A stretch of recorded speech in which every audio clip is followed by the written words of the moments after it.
guide your journey into Cabernet Sauvignon magnificence.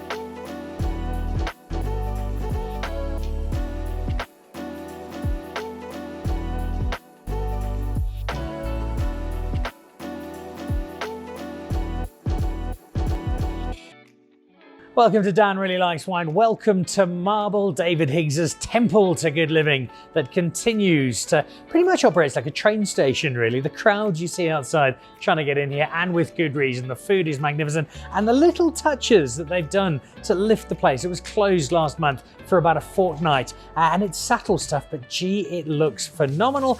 And that's just one of the many reasons why people come to what has become the go-to restaurant in Johannesburg. There is also, of course, a rather spectacular wine list under the guidance of Wikus, the reigning South African Sommelier Heir of the Year, and I'm going to be seeing him on the show today. Not here in Marble though, but instead at another restaurant, a restaurant called Andiccio, where he was part of a team of sommeliers who I put to the test with a rather specific challenge. We'll get to that in a moment. First up though, we nip straight downstairs because not that long ago at the Mesh Club, which is possibly Johannesburg's finest members club, the Stellenbosch Cabernet Sauvignon world descended upon Johannesburg, armed with not just recent vintages of Cabernet Sauvignon, but also some older stuff that spoke to the time-traveling ability of South African Cabernet Sauvignon. There were some wonderful wines, some great people. It made for a lovely afternoon, and needless to say, I had a great deal of fun.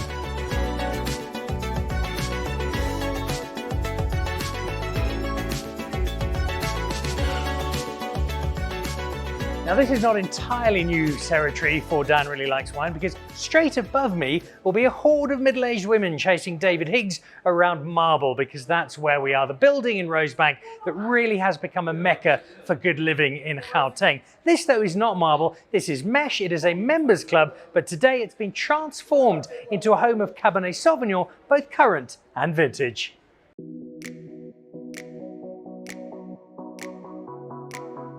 So I brought 2017 Cab, which was, I think, by far the best vintage we've had in the last 10 years.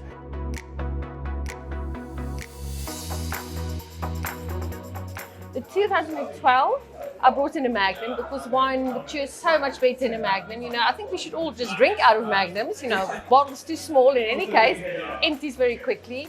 But the 12 was the first vintage that I was at Bartony, and I must say I didn't know what I was doing and where I was going to try and work out what the Cab vineyards and the Bangkok Valley do, which is quite different from where I was on the other end of Stellenbosch. But it was a fantastic challenge, and it's maturing so beautifully. I think it's almost now better to drink than when it was on the market.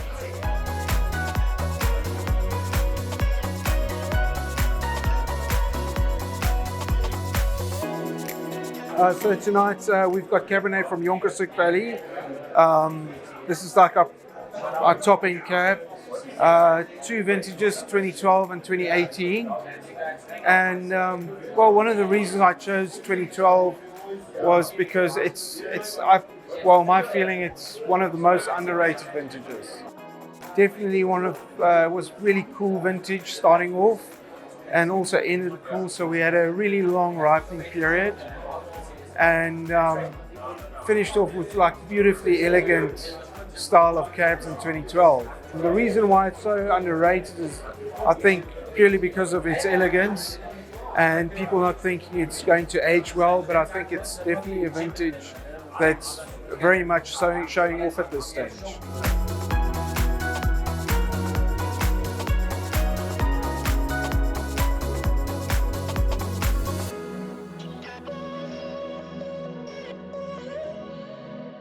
So the moment I try Hardenberg, I think of two things. I think of Carl Schultz, who is one of our national treasures, and then I think of a flight I took from Monaco to Dubai, where the wine on board was a 1981 Mouton Rothschild, and it was a 2007 Gravel Hill, and the Gravel Hill stood up completely to that Mouton Rothschild, and so automatically Shiraz is the grape. If I'm talking about Hardenberg, it's the one I think of, and yet here's something to give that a bit of competition. Is it quite the gravel hill? No, but it is another wonderful Stellenbosch interpretation of Cabernet Sauvignon. What I love about what they've done here today at the Mesh Club with the collective is they've taken that big, showy rock star of a year that was 2015, and then they brought in 2017 that started so much slower, but ever so slowly started to find its own feet and became, in the eyes of many, an even better vintage, and allowed us today to stick 15 and 17 together, compare two very different wines, and decide which one we like better. And the best thing about that question is that every answer is absolutely right.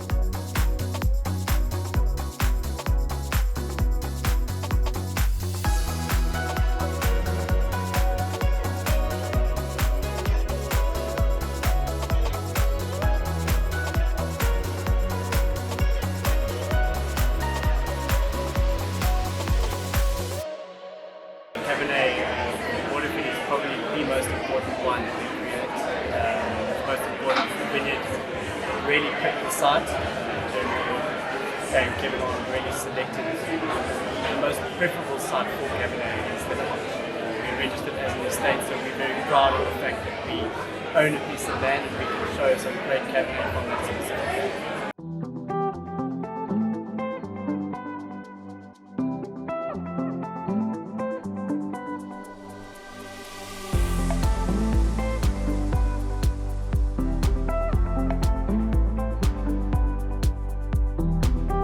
Rutger van Beek might look like a rugby player, but beneath those granite shoulders and tough exterior is a warm-hearted winemaker with a real gift. And in the heart of the Jonkershoek Valley at Stark Conde, he's consistently producing wine as beautiful as the location in which he produces it, and particularly the red wines. And the Stark Conde Three Pines, the Three Valley Pines, is just an exquisite example of Stellenbosch red wine, Stellenbosch Cabernet Sauvignon at its very, very best.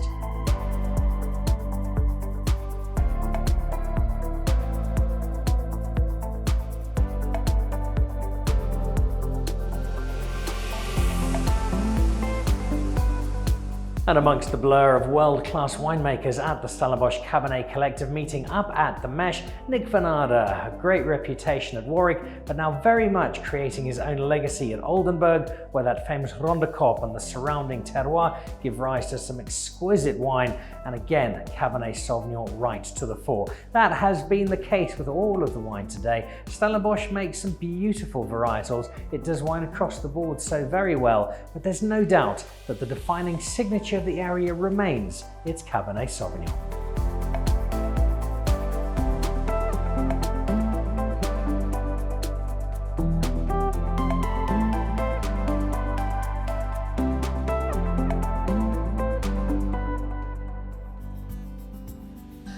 There's some wonderful red grapes in South Africa at the moment. I think we're doing really cool stuff with Syrah, particularly that lighter, elegant, slightly cooler climate style. We're making some wonderful Pinot Noir, both in Elgin and up in the Hlumelo Valley. And I think Cabernet Franc remains a grape on the rise. But I don't think there's too much argument that Cabernet Sauvignon remains the calling card for South Africa, more specifically Stellenbosch Cabernet Sauvignon when it comes to red wine. And the afternoon at the Mesh underscored that very, very vividly. Speaking of great red wine, looking at the cellar that they've got here at Marble, I noticed some Thelema Cabernet Sauvignon. I've been drinking quite a lot of it of late. Beautiful. But what's really caught my eye, two bottles here that are all about history. The Cordoba, which has now been reinvented by Stellenbosch, that crescendo red blend, bringing together Cabernet Sauvignon, Cabernet Franc and Merlot in a simple yet so striking combination. The 2019 Stellenbosch is just out, and it's a splendid wine. If you want to know what its roots are, then drink one of the last bottles of the original Cordoba crescendo here at Marble. Or you've got the GS66, that George Spiess wine. Did he really make it? What's the real story behind it? Is it South Africa's greatest wine ever? There's such mystique and intrigue around it, which I love. And there is a bottle here. I'm not sure for how much longer. It's a wine, if you're a South African wine collector, it is the one you must try in your lifetime. And there is a bottle here. I also see some of the Epicurean from my friend Mutle. All of this put together by Wikus. And I took Wikus down to Anditio. Now I know Anditio because the guys who own Anditio have got kids in my kids' classes at school. So it's a good family friendship. it presented me with a wonderful opportunity. Take these 4 sommeliers: Wikus, South African Sommelier of the Year; Hlumelo Williams from Wine-ish, who you've seen on the show before. We took Mathobela, who's the head sommelier at Saint, and the great Miguel Chan, group sommelier for Southern Sun. Down to Andiccio, I pulled out 4 mystery bottles of wine and gave them a simple challenge from the Andiccio menu, where you create your pizza from scratch. Build me the perfect pizza that speaks to the bottle of wine.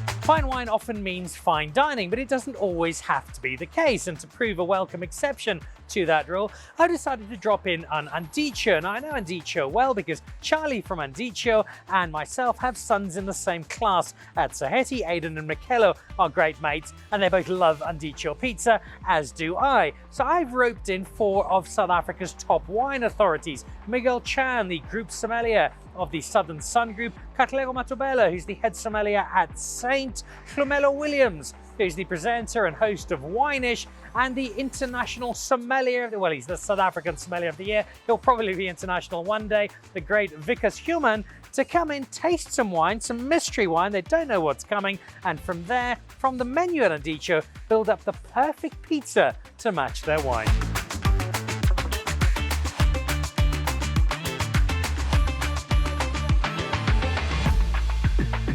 So this is basically Fantasy League football as sommeliers. I've assembled 4 world-class wine authorities to run through today's very important agenda: how do pizza and wine come together? And we've got 4 of you here to take on this challenge. And my favourite, I'd have to say, Kat, would probably have to be you, because you work at Saint, where day to day you are giving people the right wine for the right pizza. What's the secret to wine and pizza coming together? I would say the toppings are on. You look at that, whether that looks. Is there a particular favourite pizza that you have? I would say, I love saying pizza's nice, so the spicy bacon. With apple, and obviously classic pepperoni. What about you, Wikus? You're the reigning South African Sommelier of the Year, so this should be a walk in the park for you. Are you a pizza man? Because you don't look like you've eaten more than salad in about the last decade. Usually my wine and pizza pairing is on a Sunday morning, 2 o'clock, coming back from the club. And then usually it's sculling around at Andiccio, just trying to fill some toppings onto the pizza, and essentially finding an open bottle of wine or a half-drank bottle of wine in the fridge and sort of trying to mix and match it, adding up some peri-peri sauce where needed, just to make sure that the wine does balance out. So this is a fun challenge, because you are getting from scratch to build up this pizza based on your wine and really create that perfect match. I think it's not an easy task to do to start off with. I mean, you got to taste the wine, you got to bear in mind acidity, alcohol, body, and then essentially put your favorite toppings on your pizza, but still make sure that everything stays in balance. So quite a difficult task that Dan's put us up for you today, but we'll see how far we get. Hlumelo, the team at Wine-ish are not immune to a night out of fine dining and great wine. How excited are you for this challenge? I must say, not only am I excited, but I am a little bit nervous, because I'm sitting with the big dogs here, the wine industry. But other than that, I think I've gone out a lot and enough to know the great, pizza. I think I've got something in mind that's gonna, pair well with whatever wine I do get. So. We often tend to think of a pizza with a red wine, but you might not get a red wine today. I'm happy with that. I'm very happy with that. I love a white wine, and I think it's gonna go well with what I possibly have in mind, depending on the wine. All right, well, 3 South Africans, and then we've got the import, the wild card. Mauritians and pizza, is that a pairing? Of course it is a pairing. Well, first of all, well done, Dan, for an impromptu sommelier clash in the middle of Sandton. I didn't see that one coming, and we are going to have fun. I love pizza. I'm very boring, in fact, when it comes to pizza. Give me a good margarita, crispy base, and the sweetness of the mozzarella, and a wine that will match and cut through it. So we'll talk more later about the wines. How about the food and wine comparison, that pairing as the group sommelier for Southern Sun? You've got a big job in your hands. How much time do you spend working on food and wine together? A lot of time gets spent with the team, especially with the culinary team, is to make sure, or actually to share the knowledge, to see how each and every one ideas not only differs, but also trying to not really frame, but work in such a way that it's complementary to each other. It's a whole wide world out there, and at the end of the day, is to actually reach the two, wine and food. Well, that's what all four of you are going to have to do today. I've got 4 mystery bottles of wine, and I'm going to need to choose one, and from there, it's on to selecting a pizza and seeing if they can get the pairings just right.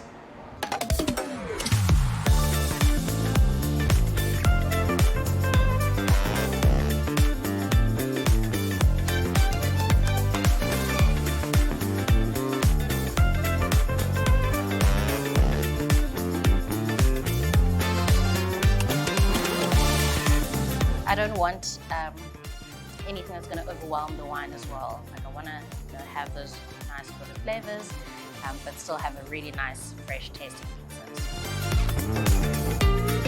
So I got to pick Hamilton Russell, Hlumelo from Hamilton Order, one of the best values we have in South Africa.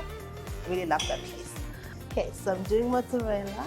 I'm thinking of doing Kalamata olives, but I'm not sure. Bocconcini, so you get that creaminess, that sweetness of the milk. Camembert for the richness. A little bit of spring onions. Bacon. What is life without bacon? And bacon, saltiness, umami, charcuterie. Beautiful with it. And some pine nuts, roasted pine nuts. Right, so I ended up with this beautiful rosé from Anthony Rupert to John Roy. And for me as a sommelier, it's very important to remember when pairing food and wine with rosé is you've got to really think about the style of rosé that you have in front of you. I did see the cranberry sauce on there, but also saw on the back here a bit of marshmallow. So let's go wild and let's try and smash a tiny bit of marshmallow on there, and that should do the trick.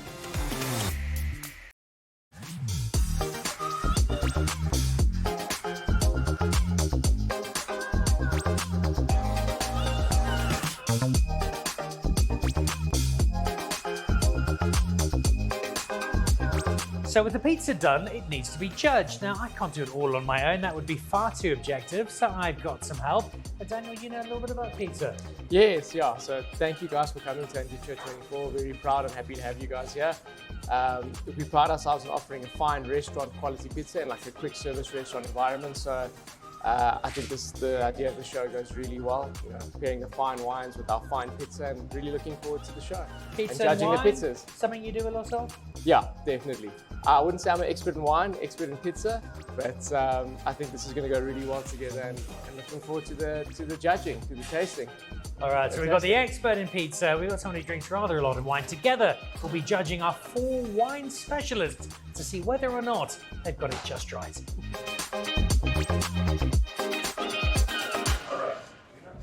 Miguel, remind us what the pizza is. So the pizza is bocconcini camembert with some toasted pine nuts, bacon and spring onion.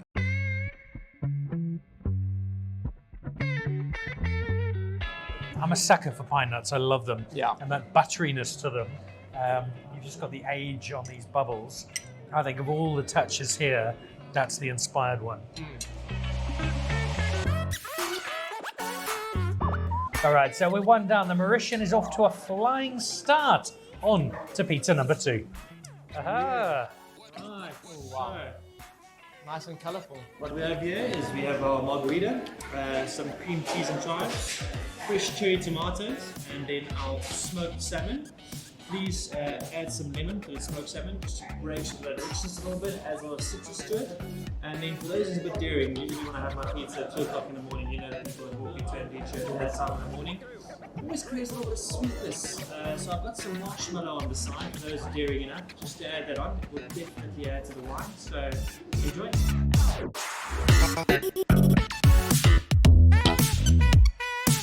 I'll tell you where I will give him credit. He's got the aesthetics right with the colour of the salmon and the rosé. The wine does sit beautifully with the salmon, and the cream cheese and chives, and the acid on both with the tomato and the wine, not bad. And maybe his little palate cleanser. Just to have afterwards. Maybe not on the pizza.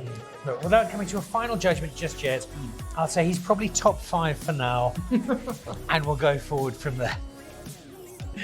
So here's your warning, we're 2 down. Next time you go to Marble, ask Wikus for wine recommendations, nobody better on the planet. Food recommendations, maybe ask if there's anybody else on duty.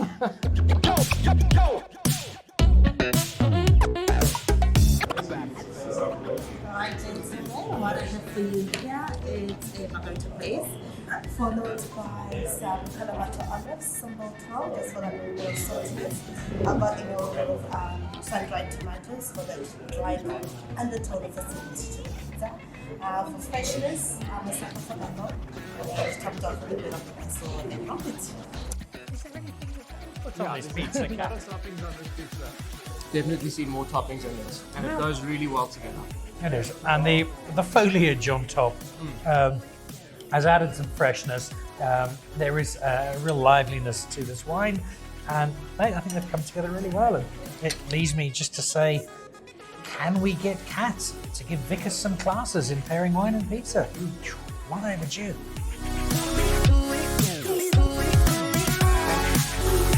So we have a margarita base, prawn, rocket, chili and garlic, paired with campfire stirs and cream seeds in 2020. I'm a huge chili and garlic fan, so I really hope you enjoy this. I really wanted to keep it simple, just so that you can get some really nice balanced flavors, but also really get that nice expression of the wood in the FMC, which I'm going to Prawns are so easy to overcook. You can shrivel them down to a piece of paper mache in no time. There's that plump juiciness to them, and that's so important to the wine. And that's, I think, what Hlumelo was looking at. It's right, I'm going to pair these up. That Shannon is getting the best out of those prawns. I love seafood on my pizza, especially prawns. I love chili. I've never put the two together. It goes really, really well. You have been converted by the Queen of Wineish. I think so. So that is 4 pizzas down with accompanying wine. There's only one thing left to do. Daniel and I need to go and confer and decide who is our champion sommelier for Andicchio today.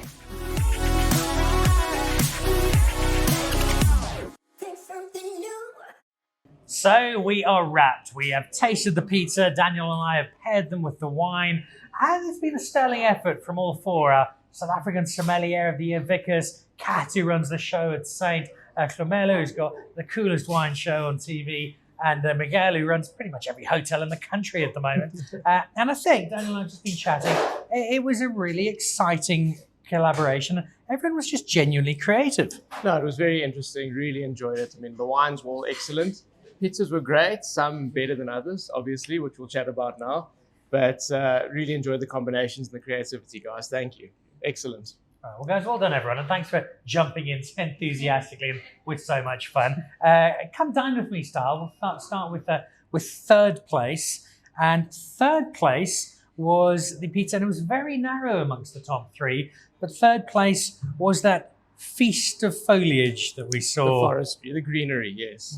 Kat, a very admirable bronze medal, and thank you, and a lot better than I was expecting. I thought you'd done far too much. But you know more about me than pizza, and it clearly showed. So that was our third place. Yeah. Second place was the lovely prawn pizza by Hlumelo with the chili, the garlic, and the rocket. Excellent. Went well with the wine. So you read that FMC beautifully. Clearly, you drink it regularly, and it was a Chenin Blanc that saw off that chili, and I just embraced it. It made for a really good combination, which leads to our winner. So, is it the man who runs the Southern Sun Group single-handedly?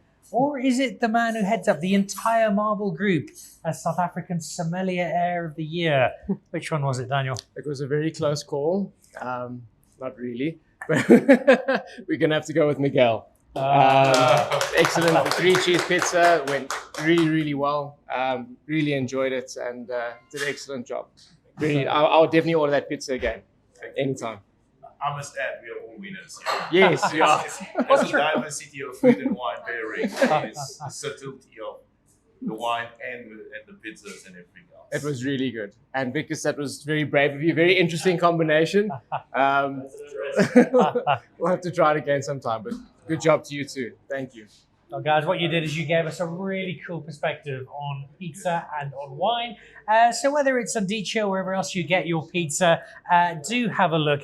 Just playing around, having some fun, and don't just grab a bottle of generic red blend next time you're off some pizza. Play around, try something different. Try some rosé, some bubbles, some Chenin Blanc, some Pinot Noir. And as 4 of the great wine judges of modern South Africa will tell you, pizza and wine has got a really cool space. Thanks to Charlie and Michele and Lisa and the team from Andicio's. And from all of us, cheers, guys. Well done. Cheers. Oh, thank you to Charlie and the team at Andicio. That was so much fun. Really cool pizza, but what on earth was Wikus thinking? Marshmallow on a pizza. The man's gone mad. It was loads of fun. Great bit of invention to what everybody did. They came up with some really cool pizzas. And that's the joy of Andicio. You start from scratch, build it up, have a bit of fun.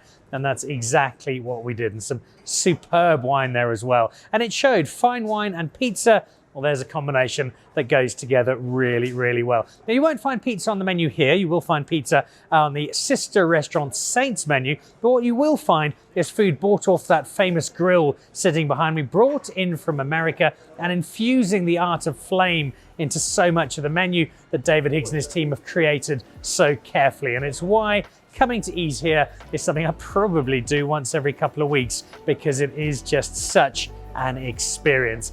And that's an experience that wraps us up for this week. A big thank you once again to the team at Mesh downstairs and the Stellenbosch Cabernet Collective, and to the team at Andicio for a great afternoon out with some pizza and some lovely wine. So goodbye from me from Marble, and we'll see you back again next week.